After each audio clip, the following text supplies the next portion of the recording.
As the imminent release of Final Fantasy VII Rebirth has fan anticipation at an all-time high, the first part of a two-part demo has dropped, covering the well-renowned plot point of the Nibelheim Incident, or at least Cloud's recollections of the Nibelheim Incident, as he tells his story to the party at the village of Calm. Now, initially I thought this is a weirdly important part of the story to package up as a free demo, but as I played through it, I quite quickly U-turned on that opinion, and realised it is in fact the perfect part of the story to offer fans prior to the release of the full game, because firstly, it is, at least in the original canon, the next part of the game that we come to anyway after leaving Midgar, so you are in many ways picking up where you left off. Secondly, much like the demo that dropped for Final Fantasy VII Remake, where we play the opening reactor mission, the Nibelheim Incident is lulling us legacy players into a false sense of familiarity, because actually the Nibelheim Incident plays out pretty closely in this demo to how it does in the original, excusing a couple of minor puzzle segments and additional battles, and of course the additional characterization and interaction that comes with it being a modern game. So for example, there's much more personality given to characters like the martial arts master Zagan, the Nibelheim mayor, and Cloud's mother, not to mention the additional NPC denizens of Nibelheim that contribute to making it feel like a living, breathing world. And in terms of narrative familiarity, it's interesting to consider where the demo chooses to end, because the most climactic point of Cloud's flashback is yet to come, and to this day it remains one of the most widely debated and crucial aspects of Final Fantasy VII's original story, and thus also perhaps one that is most ripe for the potential twists and turns such as we've seen in the remake so far, with a seemingly prescient Sephiroth, muddled timelines, and all of that sort of thing coming down the line. So overall, I think the choice of demo scenario was a really good one, and whether you're a new fan who's played through Final Fantasy VII Remake only, or a returning fan of the original game, there's a large degree of satisfaction to be had here, because we get some context around the history of Cloud and Sephiroth, and we get to see the critical event play out on current technology, which is really cool. So, coming to the gameplay, and what we get in the demo beyond the story itself, is something of a vertical slice of all the action that we might otherwise see in Final Fantasy VII Rebirth proper. For example, we have the exploration and dialogue interactions with NPCs, we have interaction with the terrain and certain puzzle aspects of environments with the Mako cleaning units, which is the sort of necessary tedium you might expect to progress in an ARPG. And we even have a glimpse of one of the mini-games, which is the piano playing segment in Tifa's room. And I won't lie, I spent an inordinate amount of time playing on the piano and doing the Tifa's theme mini-game, and I thought this was a really good glimpse at what we can hope to expect from the wider game. And I have quite consciously avoided a lot of the trailers and events that are being used to promote this game, but I have seen a few people mention on Twitter that it looks like there's going to be a lot of mini-games and side quests and open world things to do, and if they're anything like the piano segment we get a glimpse of here, I think that bodes very well for the final game.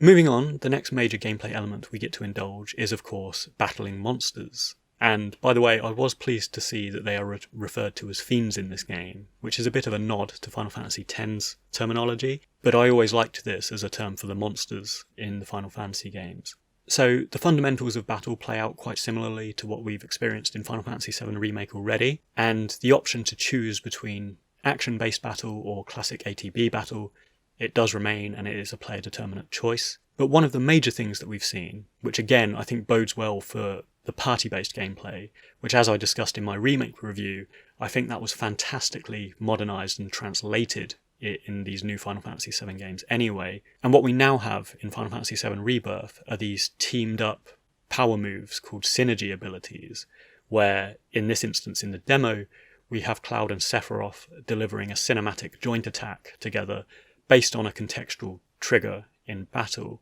And I really look forward to see how that plays out in the main game. And I also love that this demo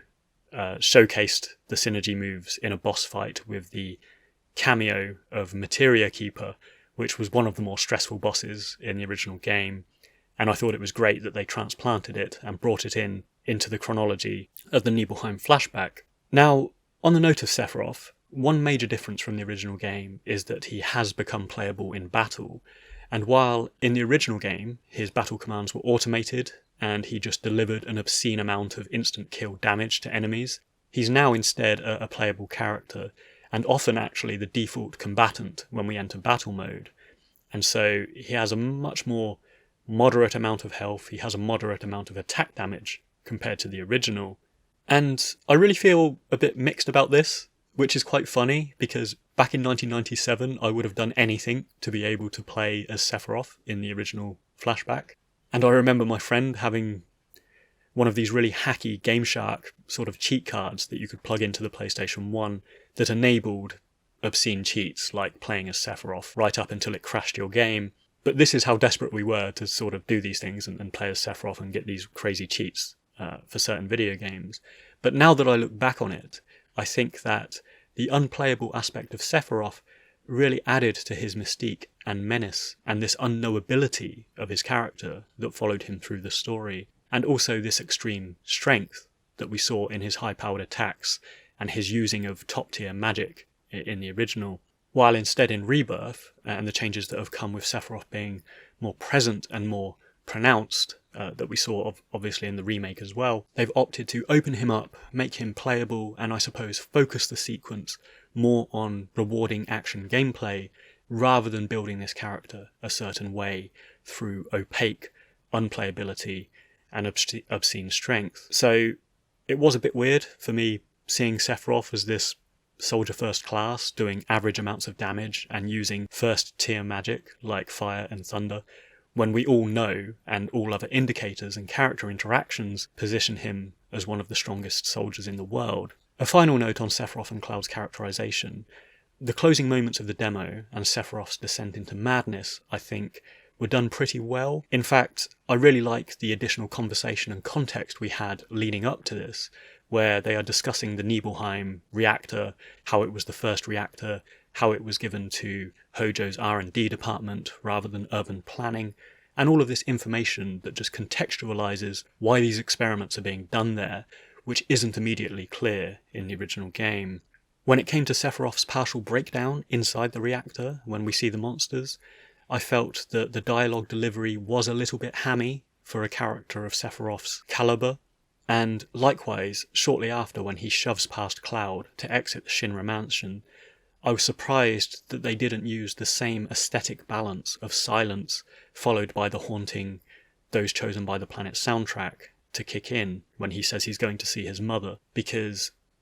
that is one of the most potent moments of the original 1997 game, and nostalgia aside, the impact of the original scene had so much weight behind it because of the use of sound